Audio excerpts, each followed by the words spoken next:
Bonjour à vous tous, je suis heureux de vous rejoindre pour cette première vidéo du Carême.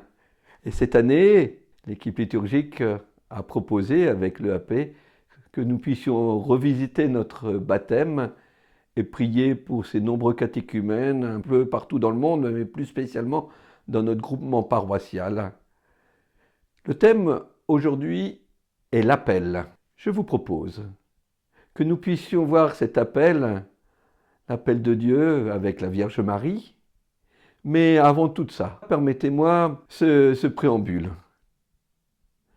C'est un ami de Dieu qui est sollicité par le Seigneur dans chaque appel. Il appelle à collaborer à sa mission rédemptrice. Dieu vient sauver.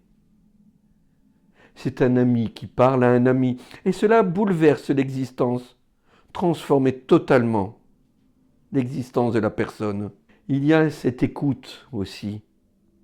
Cette écoute pour le salut du monde, pour que le monde soit sauvé. Il y a ce grand respect de Dieu auprès de sa créature. Et il y a ce déplacement de soi, de ses limites, pour se donner à Dieu. Voilà tout ce qu'en cela entraîne. J'aurais pu choisir d'autres appels, d'Abraham jusqu'à Saint Paul et bien d'autres, mais je m'arrête maintenant sur celui de la Vierge Marie dans l'évangile de Saint Luc, chapitre 1, du verset 26 au verset 38. Le 6e mois, l'ange Gabriel fut envoyé par Dieu dans une ville de Galilée appelée Nazareth, à une jeune fille vierge, accordée en mariage à un homme de la maison de David appelé Joseph. Et le nom de la jeune fille était Marie.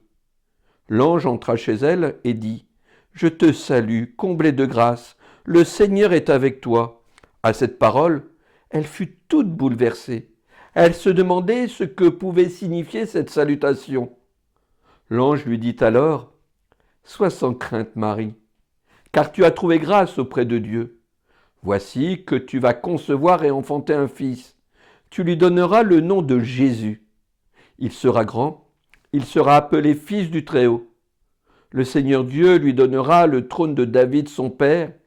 Il régnera pour toujours sur la maison de Jacob, et son règne n'aura pas de fin. » Marie dit à l'ange : « Comment cela va-t-il se faire, que je ne connais pas d'homme ? » L'ange lui répondit : « L'Esprit Saint viendra sur toi, et la puissance du Très-Haut te prendra sous son ombre. C'est pourquoi celui qui va naître sera saint. Il sera appelé Fils de Dieu.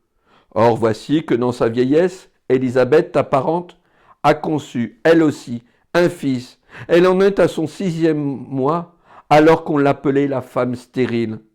Car rien n'est impossible à Dieu. » Marie dit alors : « Voici la servante du Seigneur, que tout m'advienne selon ta parole. » Alors l'ange la quitta. Je vous propose de voir les 7 étapes de ce passage d'évangile. Et puis après avoir vu les 7 étapes avec vous, quelles les 5 conséquences, 5 composantes plus exactement. Mais avant tout, ce passage d'évangile, l'Annonciation, est le passage le plus lu dans la liturgie de la messe, dans une année liturgique. C'est un récit carrefour, oui, entre tous les fleuves de l'Ancien Testament et tous les oui pour Jésus-Christ. Saint Luc accumule dès le début les noms propres pour localiser les choses. Et le nom de Marie est le 7e nom. Vous avez pu constater que le cadre n'a rien de prestigieux. Et c'est l'ange qui entre dans l'histoire.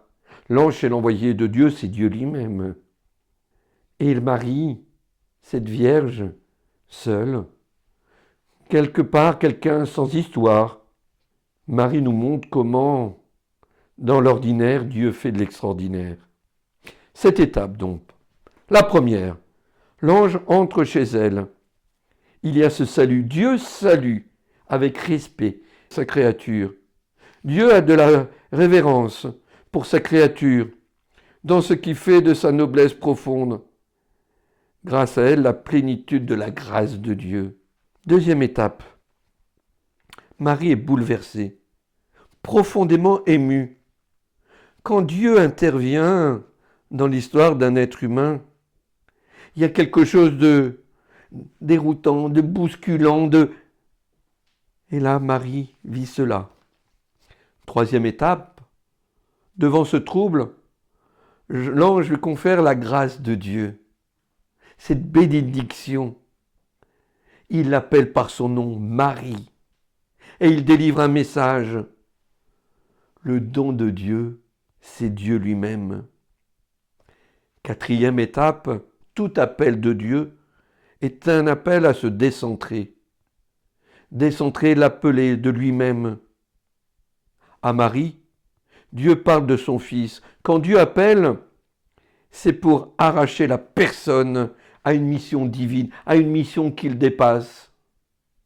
Cinquième étape, Marie pose une question, le comment de Marie. Ce n'est pas une contestation, mais c'est une demande légitime pour mieux rentrer dans le projet de Dieu, le dessein de Dieu. C'est le temps de la question, c'est le temps du discernement. Dieu respecte toujours ce temps. Il ne demande pas une réponse immédiate. C'est un travail d'ajustement entre le cœur, notre cœur, et ce que Dieu demande. Sixième étape, réponse de l'ange. Il dit la vérité et ajoute un signe. À chaque fois que Dieu demande quelque chose, il y a toujours un signe qui confirme cela. Et là, c'est l'enfantement. Élisabeth, sa cousine. Mais la maternité de Marie, bien sûr, dépasse ce signe. Septième et dernière étape, Marie, c'est le fiat de Marie. Marie dit, je suis la servante du Seigneur. C'est une réponse limpide, un écho lointain de l'acquiescement du peuple avec Moïse. Sauf que cela ne se fait pas, se fait totalement, l'abandon, le don total. Voici les 7 étapes. Maintenant, quelques composantes dans l'Ancien Testament, le Nouveau Testament, suite à ce passage. 5 composantes. L'appel. L'appel est toujours gratuit. Dieu est toujours gratuit et Dieu a toujours l'initiative. Il choisit gratuitement. Je te propose ça, je te donne ça. Que ce soit du jeune Samuel, d'Isaïe, toujours ce don total. Dieu intervient quand il veut, où il veut, au temple, au travail.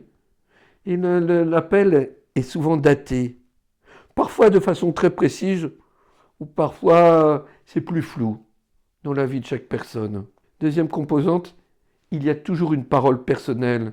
C'est en jeu qu'il s'adresse à un tu. C'est qu'il y a quelqu'un qui s'entache toujours. C'est toujours une interpellation qui amorce un dialogue. Souvent Dieu prononce le nom de l'appelé. La parole est parfois accompagnée d'une vision. Mais c'est toujours ce me voici que nous entendrons à l'appel décisif, que nous attendons aussi lors des confirmations. Troisième point, la liberté de celui qui est appelé. Quand on est appelé, on est toujours libre. Il y a toujours cette parole libre. Pensons au prophète Jérémie, entre autres, à Isaïe. Et cela passe par des intermédiaires qui vont relayer cet appel.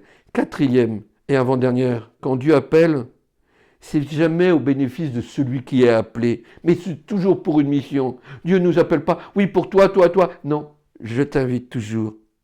Et cela demande une réponse. Cela demande une responsabilité.